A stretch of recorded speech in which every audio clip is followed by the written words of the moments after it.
Hello everyone! Welcome back to our subject oral communication, and today I'm going to discuss quarter 1 module 2 in a model of communication.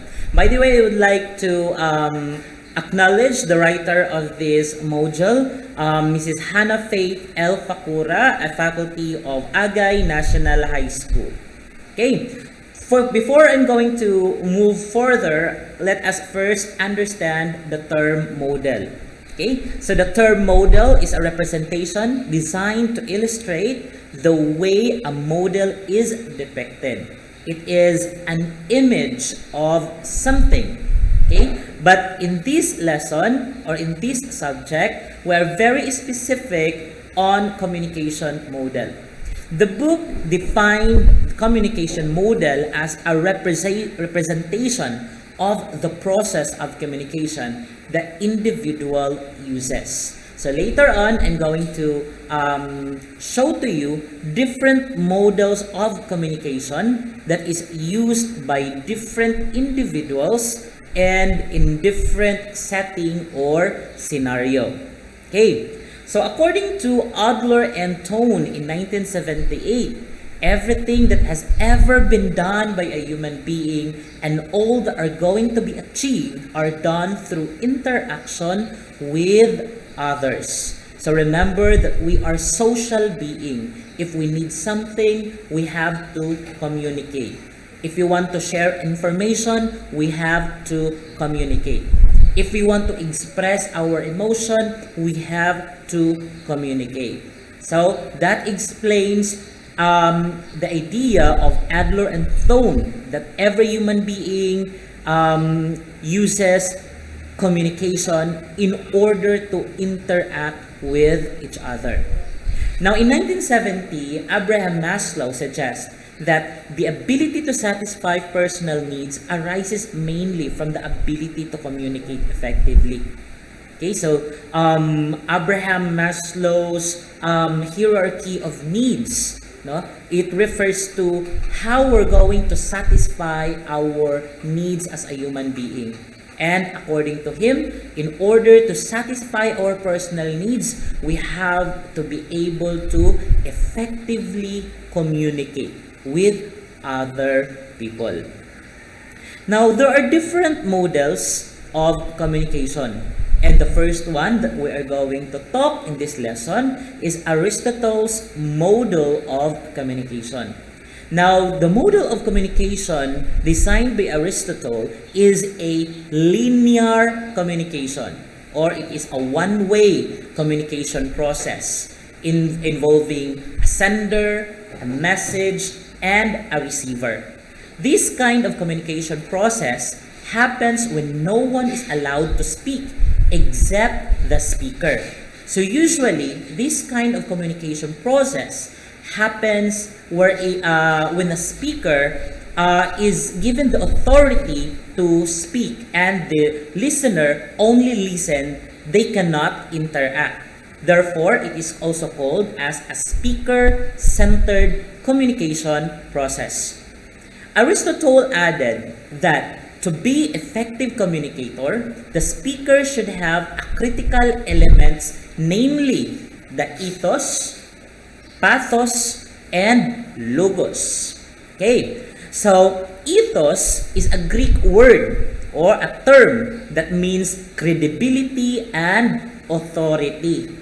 Therefore, if you're going to speak in front of an audience, you should have the credibility and authority. Most likely, listeners or the people will listen to you if you are an expert. You have a title or you have a position. No one will listen to someone who is not credible enough to talk about the topic. When the speaker is credible and possesses authority, the listener is more convinced and persuaded. Okay, let's say for example, a doctor talking about health.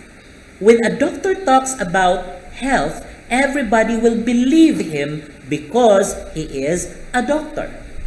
But if a farmer talks about health, do you think people will believe the person talking? Of course, you will have a doubt because you know that the one who is speaking is not an expert on that field or topic. Therefore, it is very clear that you can express and you can effectively deliver your message if you are credible, you are an expert, or you have the authority. That is what the term ethos means. The second element is called pathos. Okay? Pathos is another Greek term that refers to emotion. Okay? Emotion is very important in public speaking. Aristotle believes that an effective communicator has an emotional bond that captivates the listener. Of course, if you can relate to your audience, the audience can also relate to you. And if you relate with each other, then therefore it is easy for them to understand what you are saying because you and the listeners have a connection. And most likely, this connection has something to do with emotion. The pathos bridges the gap emotionally between the speaker and the listener. The more the listener is touched or establish a connection with what the message of the speaker, the more he becomes interested. The moment the listener becomes interested, interaction begins. That is why it is necessary to study the listener or audience interest and emotion. Before you're going to speak in public or before you're going to speak in front of other people, it is very important that you understand your audience so that you can connect with them emotionally. Okay, so the third element is logos. Logos is a Greek term that means logic or correct thinking. The effective communicator or speaker must see to it that his message has integrity and validity, meaning it should be factual, it should consist of truth, reality, and it has been validated. Okay? It should present facts and not purely opinion. Because people will believe if what you are talking is factual and not opinionated, objective and not subjective. Now, presenting facts clears the listener's confusion and help roots a conviction based on what he hears. Okay, now the second model of communication that we're going to talk is the communication model of Shannon and Weaver. Okay, in Shannon Weaver's model of communication, there is now an involvement of noise. Basically, a source or a speaker to produce an initial message, then a transmitter to encode the message into signal, and a channel to which a signal are transported. Then a noise which hampers the signal while transmitted through a channel, and a receiver or a listener which or who decodes the message, and lastly a destination where the message is received.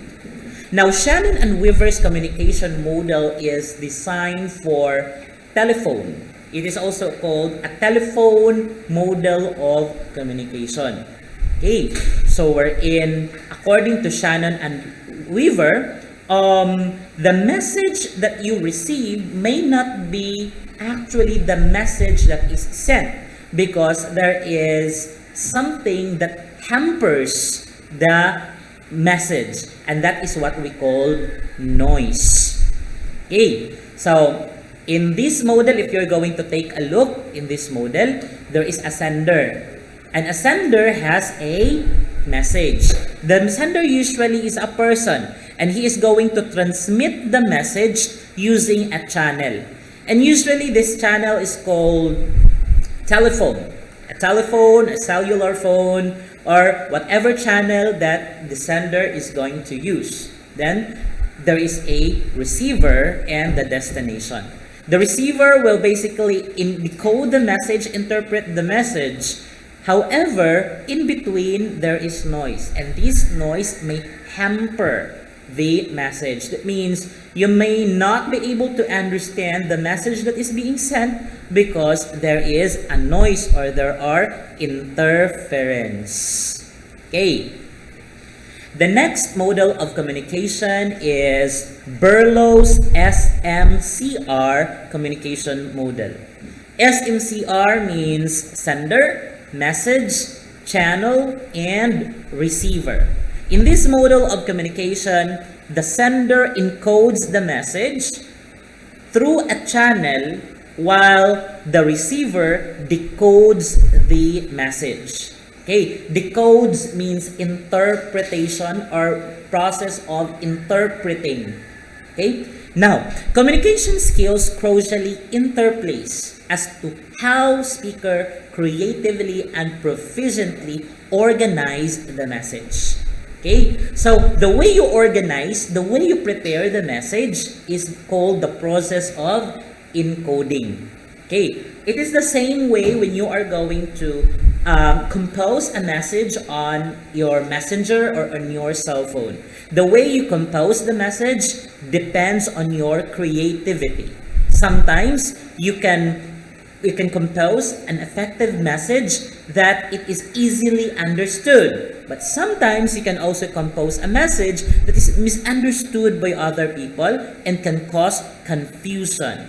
Okay, so remember that the skill that is crucially important, okay, very crucial to how the speaker creatively and proficiently organizes the message and be understood or embraced by the listener should be according to their attitude, culture, interest, and others that significantly or hamper the communication process. Okay, so in order for the listener or the receiver decodes the message or interpret the message correctly, it is dependent on the receiver's attitude, culture, and interest, or basically experience. Okay, so there are different ways of interpretation. So your message can be interpreted in many ways. It is dependent now on how you effectively organize your message so that whatever message that you are going to send will be the same message that the receiver will receive. Now, the third model of communication is Schramm's communication model. Okay, Wilbur Schramm explains that the field of experience is vital in encoding and decoding a message. Basically, if you're going to look into this previous model, Burroughs SMCR model of communication, they are similar in terms of process. Okay, so Wilbur explains that the field of experience is vital in encoding and decoding the message. What do you mean field of experience? So this is the experience or the environment experienced by the sender and the interpreter or the receiver. Now, the sender encodes the message and then it is interpreted by our receiver. Now, the receiver becomes a sender and send a message to the other one and it is being interpreted again. Okay? So, therefore, in order to understand each other, there should be a common field of experience. Okay, example. I'm going to give you an example. If a Bisaya talks to an American, they might not understand each other. Okay, the reason why we can't understand each other is not only because of language barrier, but probably because also of culture. or because of their field of experience. They don't have the same field of experience that sometimes even if the Bisaya is already speaking in English, but still the American cannot understand because they don't have the same field of experience. Okay, so I'll probably give you a better example in our next lesson as I prepare several examples for the different models of communication. But for now, let us move forward to the next model of communication, which is proposed by Eugene White.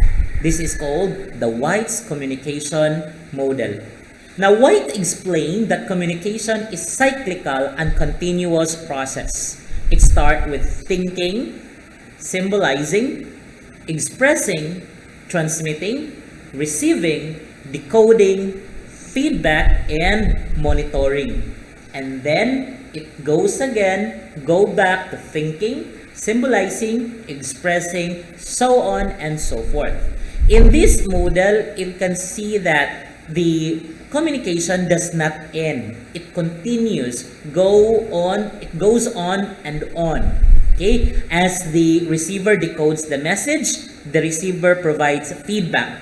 And when the receiver provides feedback, the receiver becomes the sender. And again, it will go again into a cyclical process. Okay, so that is the communication model according to White. Okay, so you can actually review, we can actually review this all together. But for the meantime, I have an important activity for you. So you answer this briefly, the questions briefly and concisely. Write your answer in it says here in your activity notebook, but I want you to write this in a piece of paper that you are going to submit to me during our submission of activity. Okay, so there is no other activity that I am going to check except for this. Okay, although there are activities in your module, I'm still going to check that and still record that, but this one I will give this more importance and more points. Okay, so I want you to do this in your activity sheets. Okay, answer questions 1 to 10. Number 1, what are the various communication model? Number 2, what is the oldest communication model? Number 3, what communication model is considered as a speaker-centered? Number 4, how does Aristotle explain his model of communication? Number 5, what communication model explains the field of experience is vital to achieve good communication between speaker and listener? Number 6, what communication model explains the noise, hampers the delivery of the message, and affects the communication process? Number 7, how is Burroughs communication model different from the rest of the communication model? Number 8, do you think the noise or interference affects communication? Support your answer with an example or situation. Number 9, which among the communication models is the most effective? Please explain your answer. Number 10, why is it important to learn the distinction among various models of communication?